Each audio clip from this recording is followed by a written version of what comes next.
Oh, let's see what I have come up with after a relatively sleepless night and what looks like a scorching hot day. So there was a conversation, MSNBC no doubt, between Stephanie Rule and Eddie Glaude Jr., both people I like quite a lot,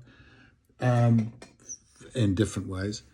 And it can't comes into the clip comes on when Stephanie is saying, "Look, they feel that they have no future. They've lost their job. The industrial base is gone." And then Eddie breaks in and he says, "I do not believe. I love you," he says, "but I do not believe that." He does not believe that people voted for Trump because of inflation and a future with no hope. He is saying they should have voted for, we know who. Or look at this another way. After 55 odd years of consciousness in the Western world, I am presented with a candidate who reflects the barbarity of my culture, or the other one who just denies it. This was my realistic selection on election day. I had followed the lead up to the British elections shortly before and watched a debate among 7 non-mainstream parties who were on the ballot. So not Labour, Tory, it was the other lot, the 7 others. Imagine that, America. And there was an equivalent here to Jill Stein and 2 or 3 utter loonies, far, far right. So a total of just under a dozen political strivers reflecting the two nations' mores and preoccupations. Every single one, every speaker, every mouthpiece of these two essential Western powers prophesied war. Veins bulged in their foreheads, knuckles whitened. We must be prepared. All but one. I'm not a huge fan of Jill Stein, but she was my only candidate that day. Otherwise, I was looking at these bastions of Western civilization revealing their essence. No quarter could be asked or given. Hamas and Putin and China in the wings, the implacable enemies Christianity cannot function without.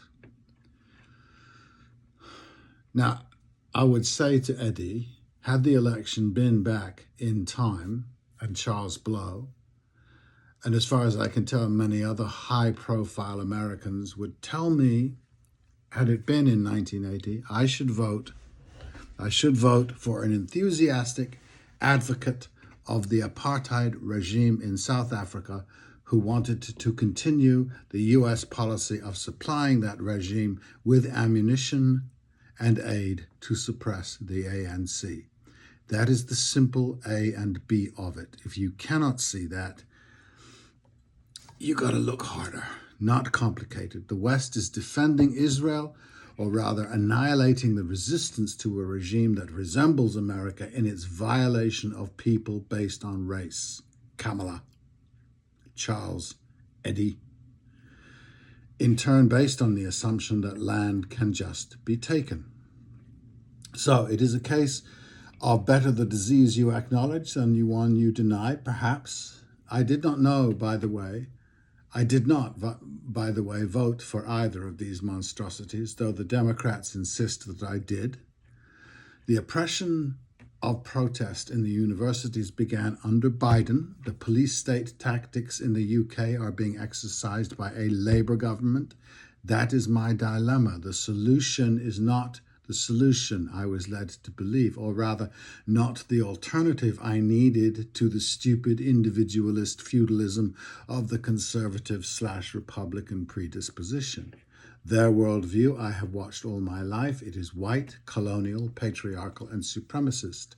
It is Western civilization. Their mission has been to sustain and maintain the world order of the West. I assumed naively, biblically, that there would be a natural and healthy opposer to this assumption of right and wrong and power wielding. Well, I misread the field, didn't I? I used to ride a BSA motorcycle years ago. I was rather chuffed then when I heard they had become an employee-owned profit-sharing co-op. It took me a minute to realize what BSA stood for, that their main product was not the lovely gold star, but ammunition. The Democratic Party is not even an egalitarian collective democratic lot. It is a cult like the Freemasons, telling a tale of peace while financing the military-industrial complex as enthusiastically as the other guy. Why? America and Britain, to name but two, are sellers of ammunition, built on or financed by stolen land, employing and indoctrinating its peoples into a fantasy of purpose. The Democrats are now preaching a delusion of virtue, not their own. They claim it is a characteristic, exceptional American virtue that puts lipstick on the colonial warmonger's pig. Great minds are trembling at the impending end of the American empire. Britain still can't get over their dissolution 100 years in.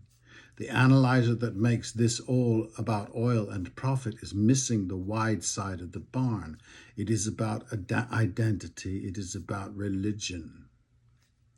I hear the hints of the great Christian illusion, good and evil, and as I assume the Labour-Democrat nexus would be a similar opposition, it is what they both swear it is. They both have God on their side, a justice that would oppose the supremacy, an angel to that Satan I find I was took in. And they are too. I hope they know this, but I doubt it. A news flash comes across my phone. Israel kills 49 Palestinians in 24 hours. This happens every day. Both sides do a lot of God talking. He is apparently very busy on both sides, but apparently there is no both. Perhaps he has done this. Perhaps it was what he does, unifies, and the crusades continue. Perhaps Eddie and Charles are Christian soldiers merely preaching crusade. I'm pretty sure Dr. King would have none of it. That is what the Democrats have done since World War II, believing they are the Avengers, come to the rescue. I don't know. That hell is murky, and I'm not sure I want to visit. I do have a prayer. It's ardent, but it's faint, as prayers go, because I believe humans are better than they have shown, that Islam might rise above the vengeance that is no doubt due in their monotheist universe. That Allah might be merciful and tell them to pause. They might not even need telling for a change. They might find it in their humanity. Since Eddie and Charles can find no legitimacy in the Trump vote, no reason a reasonable adult would do that, they must be convinced of either the Trump voters' evil or gullibility, each very in line with Christianity. Colonial assumptions about the colonized. There is no escaping it. Dashed clever, those patriarchs.